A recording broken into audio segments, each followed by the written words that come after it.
Bahasanya di atas bahasa tarikat. Yang zahir ini secara bahasa hakikat apa sebutannya? Wujudullah. Itu dia. Selain wujudullah apa lagi? Hakikatullah. Selain hakikatullah? Ainullah. Wujud Allah, hakikat Allah, nyata Allah. Yang zahir ini wujud Allah, yang zahir ini sebenar-benarnya Allah, yang zahir ini sebenar-benarnya nyatanya Allah. Itu maksudnya. Kita ambil lagi paham yang di atas hakikat. Nah, yang zahir ini kalau kita gunakan dengan bahasa makrifat, nah ini makrifat lagi. Siapa yang zahir ini? Allah. Nah, supaya tak takut kali kita menggunakan bahasa itu kepada orang yang belum sampai pahamnya. Siapa yang zahir itu? Tiada lain Allah itu sendiri. Baru naik ke atas. Tiada lain Allah itu sendiri, itu maknanya ya Allah lah tuh. Yang zahir itu ya Allah. Jadi orang yang sudah putus dalam penyampaian kaji dan sudah putus dalam pengenalan dirinya terhadap Allah untuk mengajarkan supaya satu pandangan kita, maka diajarkanlah tanazul wa tarki. Yang batin dizohirkan, yang zohir dibatinkan, pandang satu dirinya. Itu adalah Allah. Itu adalah Allah. Kalau itu adalah Allah, yang mana wujud dirinya? Wujud dirinya itulah yang disebut namanya insan. Yang insan itu diri Bapak Ibu sendiri. Walaupun Ustaz gunakan bahasa yang insan itu diri Bapak Ibu sendiri, namun diri Bapak Ibu sendiri bukanlah kenyataan diri Bapak Ibu, akan tetapi kenyataan aku, kata Allah. Berarti kata-kata ini untuk menghantarkan makna di sebalik kata-kata insan. Di balik kata-kata Bapak dan Ibu, itulah aku, kata Allah. Sekarang insan itu berzahir dan berbatin. Karena memandang yang batin, pandang kepada yang zahir. Mandang yang zahir, pandang kepada yang batin. Yang zahir dibatinkan, yang batin dizahirkan, pandang satu wujudnya. Wujudnya itu disebut insan. Insan itu Bapak Ibu. Sekarang insan itu zahir dan batin. Nah, ini mempatrikan kaji tadi. Insan itu zahir. Zahirnya itu nampak pada tubuh. Kemudian insan itu juga batin, batinnya itu nampak pada ruh. Apa maksudnya itu? Insan itu zahir, nyata pada tubuh. Insan itu batin, nyata pada ruh. Makanya kumpulan tubuh dengan ruh, kumpulan ruh dengan tubuh, itu yang disebut namanya insan. Sekarang kita haluskan kajinya. Ya. Bagaimana cara menghaluskan kajinya? Kalau memang Tuhan itu zahir dan batin, yang aku itu zahir dan batin, yang disebut namanya insan, insan itu ada tubuh, ada ruh, kita haluskan kajinya. Karena insan itu nyatanya aku, kata Tuhan. Yang tubuh ini, ya, yang zahir ini, yang nyata pada tubuh, inilah yang bernama Muhammad tuh. Sedangkan ruh yang batin ini, inilah yang bernama Allah. Maka dikatakan Allahu ruhun wa Muhammadun jasadun. Allah itu batin nyata pada ruh, Muhammad itu zahir nyata pada tubuh. Kumpulan Allah dan Muhammad, kumpulan Muhammad dengan Allah, itu adalah esa, tunggal. Karena dia adalah Esa dan Tunggal, maka kumpulan Allah dengan Muhammad, Muhammad dengan Allah disebut namanya insan. Maka insan inilah yang dikatakan Allah itu sendiri. Al-insanu nafsi wa ana nafsuhu. Itu bahasa apa tuh?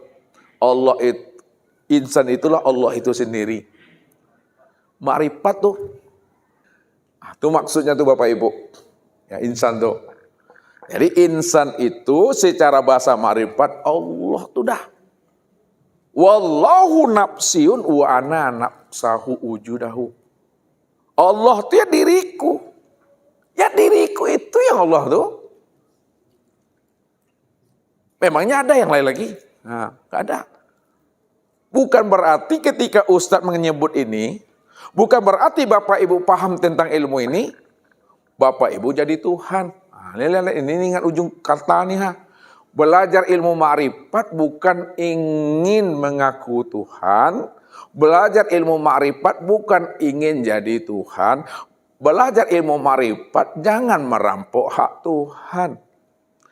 Tapi belajar ilmu ma'rifat untuk mengenal dan memahami hanya Dia satu-satunya yang ada wujud secara mutlak. Itulah makna yang sebenarnya. Makanya kalau sudah sampai kita pemahamannya, berhentilah menyebut-nyebut itu lagi. Berhentilah untuk mencari-carinya lagi. Karena yang dicari itu sudah berjumpa, yang dicari itu sudah bertemu. Rupanya yang dicari itu sebenarnya sudah nyata pada diri sendiri. Itu maksudnya tuh. Nah, jadi insan itu yang Allah tuh. Secara makna hakikat, insan itu apa Bu? Hakikat lagi nih. Disebut apa? Wujudullah. Walik juga kaji di sini ha. Insan itu secara tarekat disebut apa? Insan itu secara syariat disebut abdillah, hamba Allah tuh, hamba Allah. Hamba Allah. Maknanya hamba itu yang Allah. Hamba itu yang Allah. Allah itu yang hamba. Lagi. Ini cara penyampaian kaji aja Bapak Ibu. Makanya karena kita ini keasikan duduk di syariat, keasikan kita menyebut hamba Allah, sehingga kita tak tahu siapa hamba Allah yang sebenarnya. Nah, kita asik di sini. Tak mungkinlah hamba jadi Allah, Allah jadi hamba. Bermain akal di situ tuh. Itulah nafsu itu. Padahal sebelum ada dirinya, siapa yang ada dulu? Jangan Allah dulu. Sebelum ada dirinya, siapa yang ada? Itulah ayah bundanya tuh. Tuh. Iya ibu bapak. Itu yang disebut namanya kidam tuh. Kidam tuh apa artinya?